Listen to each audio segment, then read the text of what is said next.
Dickens, have you seen the TV series Halo? Like Halo. Oh my god.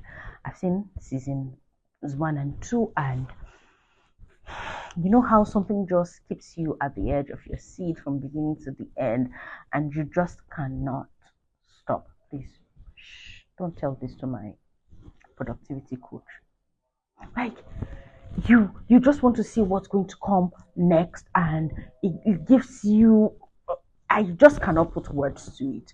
And is it just me, or do you also try to link up stuff? I've watched this, so I'm watching this movie and I'm looking for how to relate it to a part of my life, like any part at all.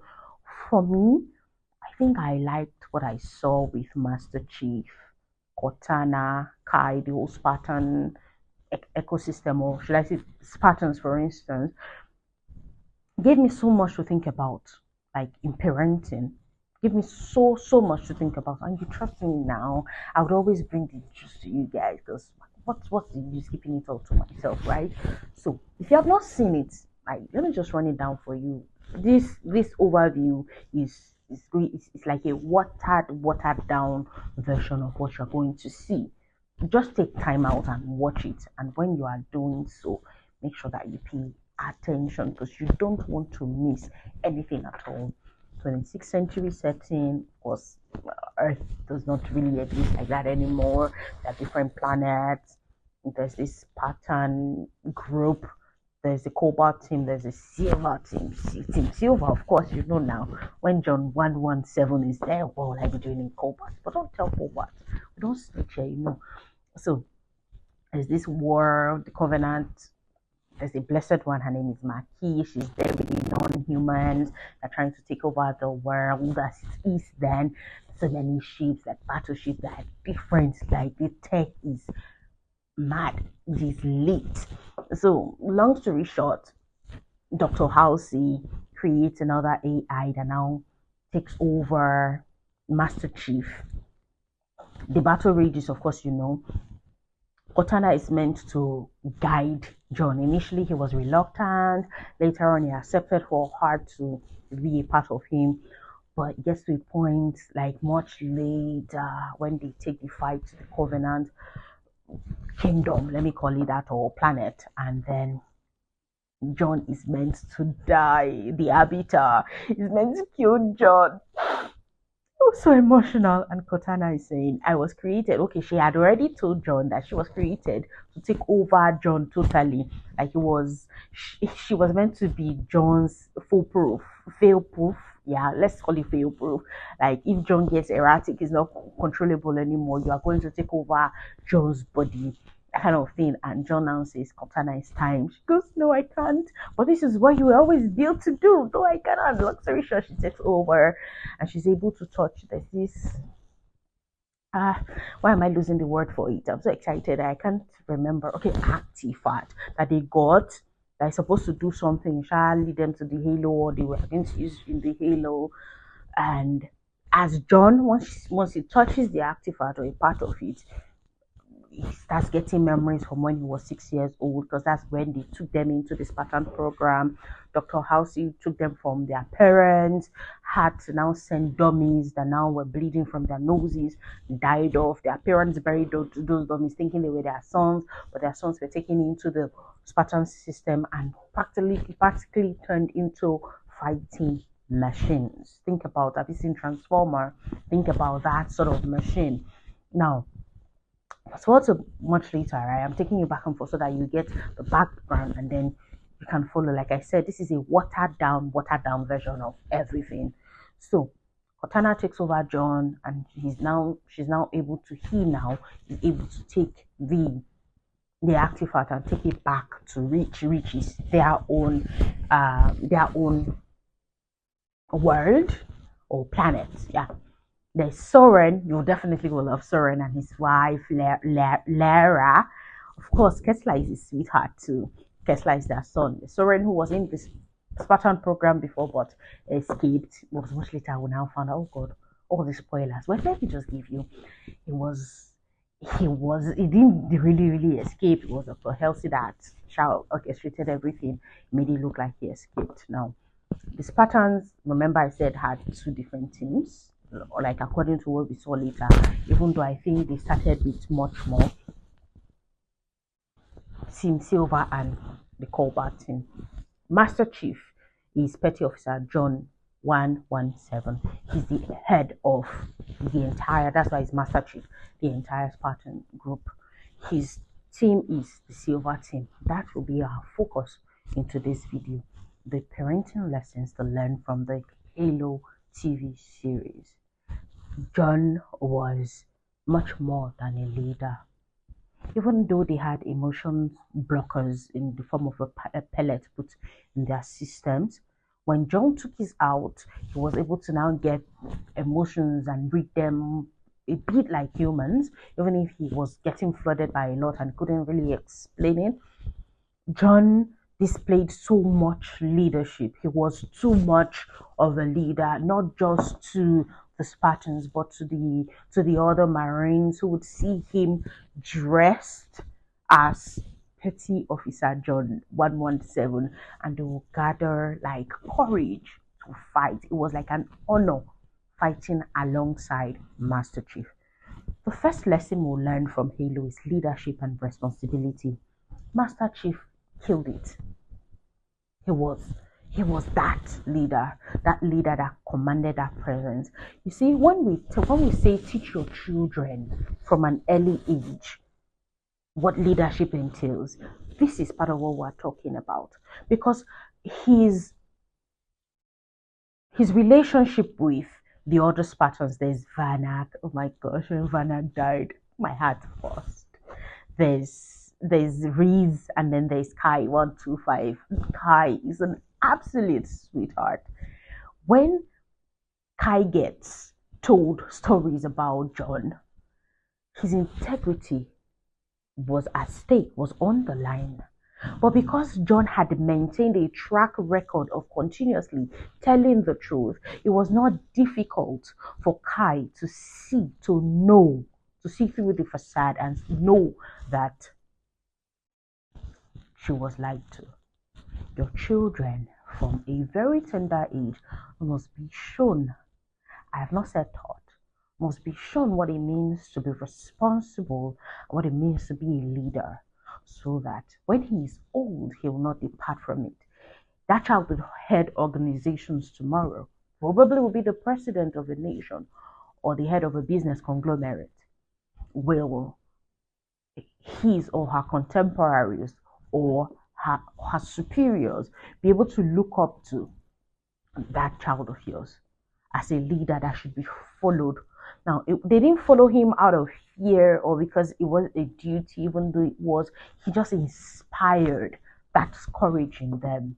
He was not going to tell you, go out there and fight. He was going to be in the fight with you. The next one is ethics and morality. Was it right? Was it proper for 6 years old to be ripped off their parents, like Dr. Halsey did? It wasn't right. It was unethical, right? But in this case, it was the only way the humans were going to stand or have a fighting chance. That brings us to the question of what is good versus what is godly. What is moral versus what is spirit-filled. You see, these things may seem like they do not matter when we look at them in isolation, but look at life in the grand scheme of things. What butterfly will your child need to kill to feed what bird? And at the end of the day, what will be the consequence of that action now and in the future? We should not raise children who solve problems based on the satisfaction or the pleasure of getting it off their tables here and now. And I taught my children problem solving. I told them that every problem has at least 3 solutions. I taught them up to 5, yeah. And then we looked at problem solving into the point of, okay, providing solutions, and then what are the consequences of this solution you have, should I say, mapped out. Number one, let's look at this problem. Somebody stepped on my toes this morning on my way to school or to work. Solution 1, give them a dirty slap. How would they do that to you? Come on now. You should be assertive. Slap them. Solution 2. Hey, why did you do yell at them? Solution 3. Just extend grace. Probably they are having a tough day. They were in a hurry. They are running late for an appointment, an interview, a peer review. They just had to. Which is the best solution? All of them are solutions, right? Solution 1, slap them. What is the consequence of that? The person will probably hit you back. Probably the person has not even eaten. The person will slump, and then you're in trouble. Solution 2, yell at them. What does that make you? It makes you look like a barbarian, right? Solution 3, show them grace. It's possible that a lot will be happening to them right now. Now, in looking at the consequences of the solutions, you now see that there's one that is more plausible at the end of the day. That is what ethics and morality can teach or do for your children. Don't just allow them pick a solution because it works now. Take it down, not just to consequences in the here and now. How does it affect my not so distant future? Let's stop living our lives in moments, but take note of how these moments make or mar our future. If I did this today, what would happen to me in 10 years? If I post this picture right now, if I make this comment online, if I post this negative comment about this person, if I bully this person right now, in 10 years' time, because the internet does not forget, would it affect my choice of college? Would it affect where I would work? You see, if we tell our children that actions do indeed have consequences, and then tell them the ethical and moral part of what they do, you see, a lot of people will not take to the crimes or vices that they find themselves taking to in the future, because they would understand that at the end of the day, even if it is for the greater good, right, that it's going to hurt someone, hurt some people, should mean that we should sit down and look it through. The third one I learned was resilience and perseverance. A lot of us parents, we are doing a very good job at pampering our children. We want to make sure that they do not go through the challenges we went through growing up, forgetting that those challenges built stamina, grit, determination in us. It took us, for instance, to shoot this episode. We had some technical challenges. I sat down from 10 a.m. and it's almost 1:30 p.m. Nigerian time. 3 hours plus, and that's when we're doing this. If I was not resilient, I'd have got up. Oh my god, I quit, I'm not doing this anymore. Right? Yes, there are times when you feel like you've had it up to your neck. That's why you should have the right people around you who would say, I get it, but they'll throw you right back into the canvas and say, go fight, because you've got it. You've got what it takes. Even Jesus fell 3 times. Imagine if he didn't have Joseph of Arimathea picking up his cross and nudging him on. We should have firelighters, not naysayers around us to keep pushing us, and we should teach that to our children too, so that in curating our group of friends or their group of friends, they should understand that some people will be cheerleaders, while cheerleaders are okay. Those that will give them tough love, show them tough love, will be better for them at the end of the day. I don't want you telling me because that I'm plus size and it's affecting my health. I don't want you telling me that I look good anyway, when you can, on the other hand, on the reverse side, tell me, hey, Larry, seriously, you're putting on so much weight. I don't mean this the bad way or wrong way. Can you hit the gym? Can you work on your diet? Don't worry, I'm going to be with you every step of the journey. Let's go pick gears together. Let's go pick out the perfect gym. Let them cheer you on every day. You see, if we create the right mindset, I build it into our children, we will not just be helping them make decisions now. It will follow them throughout the course of their lives. Remember, we are legacy conscious people, right? We are living with tomorrow in mind. Let us stop shielding them from mistakes, protecting them from failure. Because failure may just mean that you are not doing it right. Failure may just mean that you are running the wrong way too fast. Pause and have a rethink pause and think about other options or other alternatives. When you hit a wall, it is not time to quit, it's time to think about how to get steps or ladders to scale that wall. Or better say, think about it, should I even be trying to scale this wall in the first place? Am I backing on the wrong, like, am I going the wrong direction? Let us stop making it seem like challenges were sent to kill them. I tell my children that you get paid more for the most difficult problems or challenges you offer solutions to. There's a problem in your community, instead of crying about it, instead of going about it with this learned helplessness, ask yourself what solutions can work in this case. The next one is the sacrifice for the greater good. Oh my gosh, it reminds me of, so sad, Keys, Captain Keys, Jacob Keys, when he had to leave the ship that was evacuating them away from reach, had to come back down to disconnect the foil hose or something, and then the people from the creatures from Covenant came onto him. He told Admiral Corporal Perez to go without him. No, he didn't survive it. He had to blow out those creatures and he died with them. You see, sometimes there are sacrifices that must be made for the greater good. No, I'm not saying sacrifice your child or sacrifice your life. You see, there are some relationships that are not serving you as a parent that you must sacrifice for the greater good. There are some habits that are not serving you as a parent that you must give up for the greater good. What is the greater good? Raising wholesome and well-rounded children and setting precedents for them for how to live their lives. Imagine you being a blueprint for how your children should live.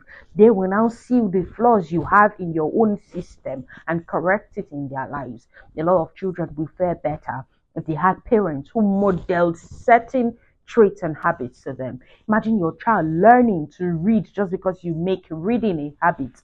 Imagine your child naturally telling the truth because he has seen it, he has learned it as a virtue from you. Sacrifice for the greater good.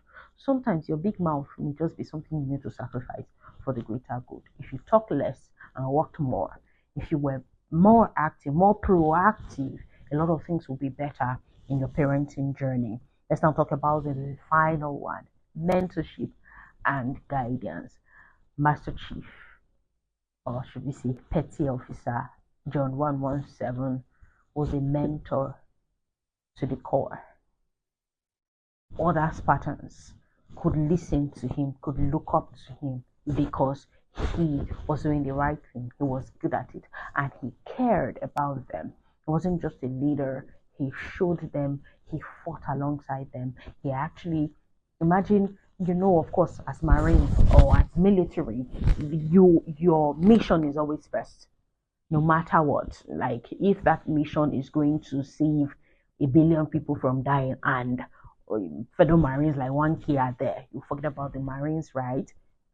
Because your focus is on the mission. Even if you are meant to leave no Marine behind, he was going to get the artifact that was his mission. But because Kai was in danger, sweetheart, Master Chief left the mission. Yes, Covenant took the artifact, but he was not just able to save Kai, he was able to save the other civilians that were there. You see, as a mentor, your children will learn a lot from you. Depending on the phase you are or the stage you are in parenting, mentorship cannot just be from you to them alone. Mentorship should also be amongst siblings. The youngest can learn from the eldest and vice versa. So instead of having sibling rivalry, will you now sit down and properly curate a sibling mentorship system? Because at the end of the day, you'll be doing your children a whole lot of good if you are able to teach them. Remember, our mandate as parents is to train up a child in the way he should go, so that when he is old, he will not depart from it. One last thing, Bacon, you see, reading will do you a whole lot of good. And don't be so serious minded that you don't put your feet up sometimes. Netflix and just chill. Because who knows, just like Halo, you may be learning a lot of parenting hacks and tricks or lessons from a lot of TV shows, provided you are careful in curating the content that you watch, provided that you grow a dimensional mind. Dimensional mind is one, according to Robert Greene's mastery, one that is able to see an idea and separate it, like look at it from many other angles. Okay, this is a hammer. How can I use it as a tool, not just to nail for nails? How can I use it as something else, for something else, to serve another purpose? Halo was meant to entertain me, but I've been able to teach you at least 5 lessons I learned from season 1 and 2 of that TV show. Your mind must be dimensional. You must remember that you're constantly learning because you're constantly teaching. Your home is the first school your child has. You are the first teacher, the most important, more important than the school, the most important teacher your child has. So the more you learn, the more you are able to explain or teach, guide, inspire, mentor your children. Don't just leave reading or learning to reading alone or classroom settings. You practically can learn from anywhere if your mind is dimensional. In this episode today, we talked about Halo. You do go watch it because it's going to blow your mind. It's going to be worth your time. You'll not only be getting entertained, you are definitely going to learn a lot. But remember to be mindful of what you are looking for. Don't just sit and get entertained alone. Always have a dimensional mind. What can I pick from this to add to my career, to add to my life, to add to my marriage, or to my parenting journey? We've talked about ethics and morality. We've talked about mentorship and guidance. We've talked about resilience and perseverance. We've talked about leadership and responsibility. I hope you got value from this video. I hope you were as excited watching it as I was telling you the story. And better still, you go watch it yourself. And when you do, kindly tag the Lori brand and share on the comments in this video what you learned so that the community can learn from your lessons too. Until we meet again in another episode of the Lori Brand podcast, remember to stay absolutely excellent. God bless you.